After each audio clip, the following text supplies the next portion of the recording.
Boa noite, Joyce. Vamos esperar um pouquinho, mais algumas pessoas. É uma coisa. Estou fazendo uma live inusitada, alguma coisa que me veio à mente agora da necessidade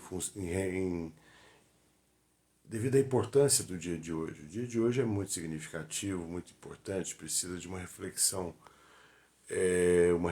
séria, uma reflexão educada, uma reflexão onde várias mentes aqui possam se agregar, se juntar e juntos, e que possamos juntos promover o desenvolvimento de uma proposta em saúde mental.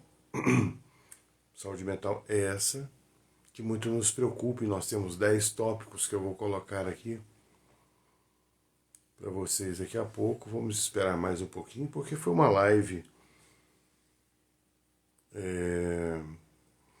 que eu estou fazendo aleatoriamente e de forma inesperada, sem avisar, sem convidar, sem nada. Eu acredito que as coisas boas aconteçam de forma natural.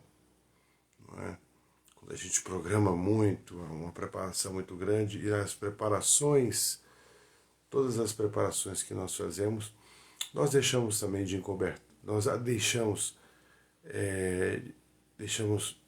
com que as coisas não transpareçam de forma clara.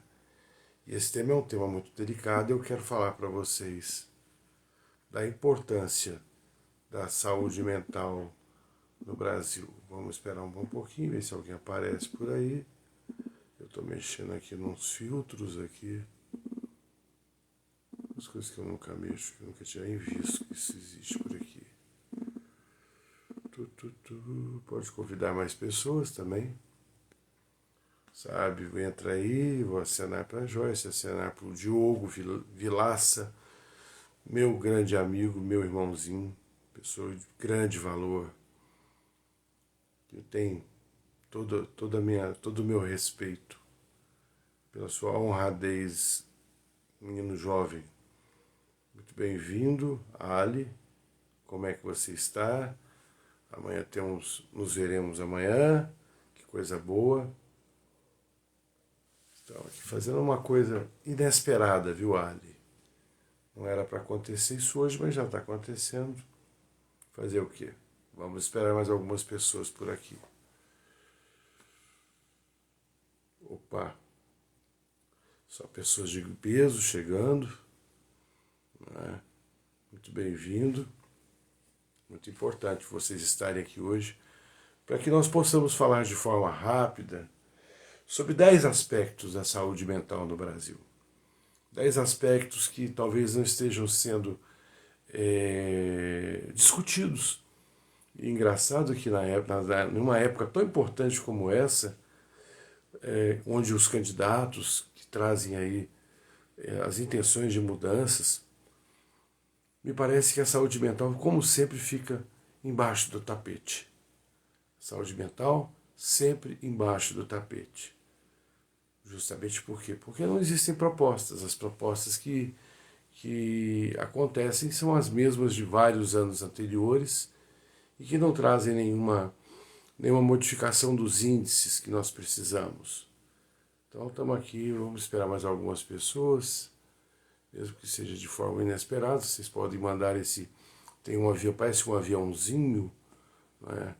Pode encaminhar isso aí para outras pessoas também, que você estará contribuindo não comigo, mas com um tema que para mim é de suma importância, que faz parte da minha vida, que é a minha vida, um tanto quanto é uma das partes mais importantes da minha vida, que é a questão da saúde mental.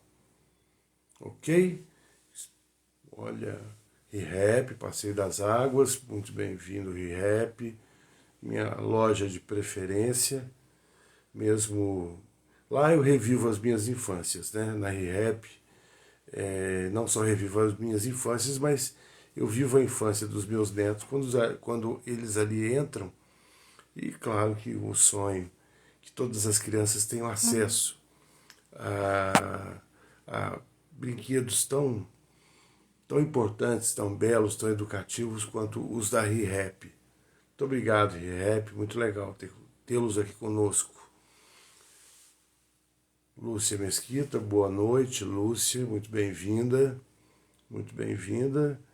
Eu estou muito tranquilo, então não tenho muita pressa em encerrar essa live, porque é algo inesperado, me deu vontade em falar sobre esse tema, que é um tema hoje alusivo à saúde mental, Dia Mundial da Saúde Mental, e eu aqui preparei 10 tópicos para que de forma bem rápida, bem pedagógica, possa colocá-los para vocês. Mas eu vou esperar mais um pouquinho, porque eu acredito que o tema seja tão importante que mais pessoas precisem e podem contribuir conosco nessa jornada, que é uma jornada, né? Falar de saúde mental num país com baixos investimentos é uma jornada, é um desafio muito grande. Vocês vão compreender daqui a pouco por que é um desafio muito grande. O que está acontecendo em relação à saúde mental? A saúde mental está jogada embaixo do tapete. Quando você vê esse conflito que existe de mentes, de essa polaridade, alguma coisa está acontecendo a nível de saúde mental também. Esse ódio, a incitação ao ódio, a incitação ao ódio pela ideologia, tudo que poderia ser muito bem discutido, trabalhado entre vertentes ideológicas, de repente eles começam a incitar a relação de impulso de ódio, porque o ódio está atrelado à morte. Freud bem deixou claro, nós temos duas pulsões, uma pulsão de vida e uma pulsão de morte. Então esse ódio ele está atrelado aí a uma questão que precisa ser trabalhada, sabe? Nós estamos vivendo uma questão muito grave. Vamos esperar mais um pouquinho, tem algumas pessoas aqui, tem algumas outras pessoas entrando. Recebi um WhatsApp aqui de uns amigos pedindo para esperar. Mas eu vou falar para vocês. Bom, são 10 tópicos que muito me preocupam em relação à saúde mental no Brasil. Por que a saúde mental no Brasil não se desenvolve hoje? O que está acontecendo com a saúde mental no Brasil?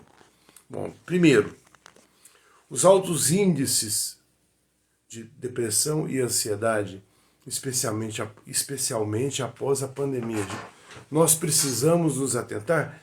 A questão da pandemia, tudo bem, o vírus está circulando, tá, isso e aquilo, mas hoje nós vivemos a pandemia das sombras, a consequência, os impactos da pandemia na saúde mental. E esse impacto é muito grande, que ela estabeleceu ali, certo? Questões sociais, uma insegurança financeira muito grande, uma dificuldade que as crianças têm tido, porque foram, de uma vez, jogadas no ensino remoto, essas crianças não estavam acostumadas e nem tampouco seus professores preparados para o ensino remoto. Então, com essa questão do lockdown, certo? O que trouxe? As crianças hoje, muitas delas não conseguem acompanhar a matemática. Muitas das crianças têm dificuldades em relação à absorção do conteúdo. E é mais fácil para algumas pessoas, com todo respeito a quem faz isso, estabelecer o diagnóstico de TDAH e de outros mais diagnósticos aí, porque os diagnósticos justificam em algumas vezes o insucesso nas relações ou familiares ou nas relações de poder.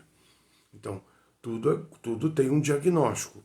Mas se nós fizermos uma análise quanto à responsabilidade social, a responsabilidade dos estados, dos governos, quanto àquilo que eles criaram, quanto à questão do isolamento social, do lockdown, dos impactos da economia, do fecha tudo, a economia por si só vai crescer. Não, nós trouxemos várias famílias que sofreram derrocadas financeiras, várias pessoas que ainda estão tentando se estabilizar e muitas não vão conseguir se estabilizar mais, justamente porque entraram no processo de depressão grave.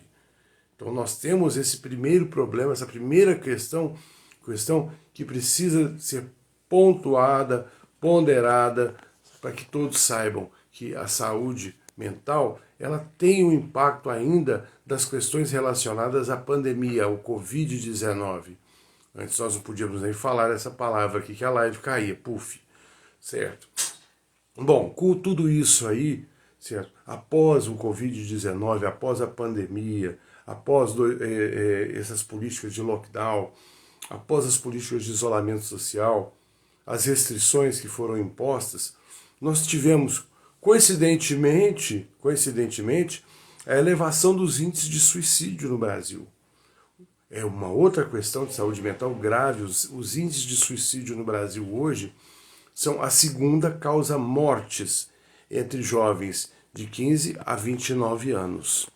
Então, quando você pensa que, e aí, o que vai acontecer? O que tem sido feito? Ah, não, esse tema é um tabu, nós não podemos discutir abertamente. Como não podemos discutir abertamente? Quanto mais nós encobertamos uma questão como essa, nós negligenciamos um fato tão sério, certo? Como esse, índices tão graves apontados pela Organização Mundial de Saúde, nós estamos sim promovendo também a possibilidade que isso aumente a cada ano, e tem aumentado a cada ano. Não adianta entrar no setembro amarelo. O setembro tem que ser de janeiro a janeiro. A verdade é essa. O setembro é de janeiro a janeiro. Quando você passa a pensar, poxa vida, então a saúde mental está vivendo uma crise muito difícil. Sim, por quê? Primeiro, outra coisa, o terceiro ponto, difícil acesso a profissionais. Mas por quê? Primeiro, custo elevado. É difícil hoje em dia um profissional manter um consultório, não tem incentivo, certo? Aí tantos incentivos para os carnavais, incentivos para isso, incentivo para... Por que não dão incentivo aos psicólogos, aos jovens profissionais de saúde mental, para que possam ali montar os seus consultórios e promover ali políticas de acesso da população a esses profissionais e esses mesmos receberem aí, serem pagos pelo Estado? Não pode. Não pode, tem que ter um convênio, porque já existe o SUS. Daqui a pouco nós vamos chegar lá no SUS. Então, primeiro, custo elevado. A terapia, ela tem um custo elevado.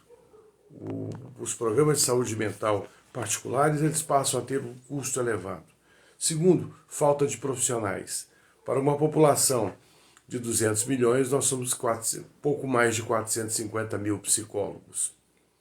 Por aí você vê como é que 450 mil psicólogos conseguirão atender essa população, visto também que essa quantidade de psicólogos concentra-se mais nas áreas das grandes cidades. Então, as cidades do interior ficam aí a vir navios. Tá? Então, há uma desproporção muito grande, há uma ausência de profissionais de saúde mental em áreas remotas. Nós precisamos incentivar, e esses profissionais precisam ser incentivados, bem pagos e levados para que possam atender a saúde mental de toda a população do Brasil, em todas as cidades, em todos os seus municípios. Quarto ponto, o estigma ainda existe. O estigma em assumir que você tem um problema emocional, que nós temos problemas emocionais, que nós passamos, às vezes, por questões que alteram as nossas vidas e, obviamente, estabelecemos quadros de ansiedade ou quadros depressivos ou outros transtornos, inúmeros outros transtornos que podem ter uma remissão de alguns sintomas a partir do momento da oferta do tratamento, a oferta do cuidado, a oferta terapêutica. Quinto ponto, baixo investimento, nós falamos aqui, sabe, diante de uma demanda crescente, nunca houve tantos casos de ansiedade no Brasil. A ansiedade do Brasil hoje, o Brasil ocupa o primeiro lugar em relação aos índices de ansiedade no mundo. E pela primeira vez na história, as crianças, elas estão com índices muito mais elevados que os adultos. Parece que a live caiu, mas vamos continuar. Poucos psicólogos, poucos psiquiatras, os impactos da pandemia, tá? Questões sociais e estruturais, as diferenças sociais muito grandes. Nós vivemos um país com propostas ideológicas muito distantes da realidade social. Quando se fala propostas ideológicas distantes da realidade social, nós vivemos um discurso político de baixa atuação em relação aos resultados, principalmente a saúde mental. A saúde mental. Baixo investimento em prevenção. Caramba, eu fico pensando aqui, não o quanto os investimentos são baixos em termos de prevenção para a saúde mental. Você pode pegar aí quanto que o seu estado, quanto que o seu município investe em prevenção em saúde mental. Quais são as escolas, até mesmo as escolas particulares, que têm programas de prevenção em saúde mental. Todo mundo faz aquele discurso quando vai fazer matrícula, porque a minha escola tem um programa do anti-bullying, a minha escola, papapá. Pera lá. Mas vamos ver efetivamente o número disso aí. O que acontece realmente? Olha, eu estive numa escola há uns dias atrás para tratar de uma denúncia de bullying e simplesmente a responsável pela instituição de ensino me disse, olha, diante de todos os meus alunos, o índice de bullying aqui é apenas de 2%. Eu falei, não interessa, eu não estou atrás de índice, eu estou atrás de pessoas. Pessoas que têm passado por sofrimento, pessoas que têm sido submetidas a dificuldades de convívio social, pessoas que estão sendo submetidas a uma ação contínua, um comportamento contínuo e sistemático, certo? De segregação, e que faz com que essa pessoa sinta-se muito mal. Então, nós nos tratamos, a questão não é a porcentagem, a questão são as pessoas, não interessa se esse número de pessoas está em 1, 2, 3, 100%, mas aonde houver uma pessoa passando por uma questão relacionada à saúde mental, nós estaremos falando. Nós quem? Nós temos uma associação, tá? Ela chama-se Aliança Anti-Bullying. Essa Aliança Anti-Bullying não tem fins lucrativos, essa Aliança Anti-Bullying não recebe verbas, ainda bem. Essa Aliança Anti-Bullying não depende de acordos políticos. A Aliança Anti-Bullying faz o seu trabalho de porta em porta, de escola em escola. Alguns pais nos denunciam casos de bullying sofridos por seus filhos e nós vamos justamente ajustar com a escola possibilidades com que eles melhorem a questão da convivência dentro da instituição. Esse é o nosso papel também. O psicólogo tem esse papel. Nós precisamos nos colocar à frente de um trabalho onde esse trabalho tem por objetivo trazer e assegurar a saúde mental. Bom, eu vou parando por aqui, como falei para vocês, foi uma live feita de última hora e eu queria trazer para vocês esses tópicos para que vocês que estão aqui conosco possam pensar e refletir. Grande abraço para todos, uma boa noite e até a próxima oportunidade.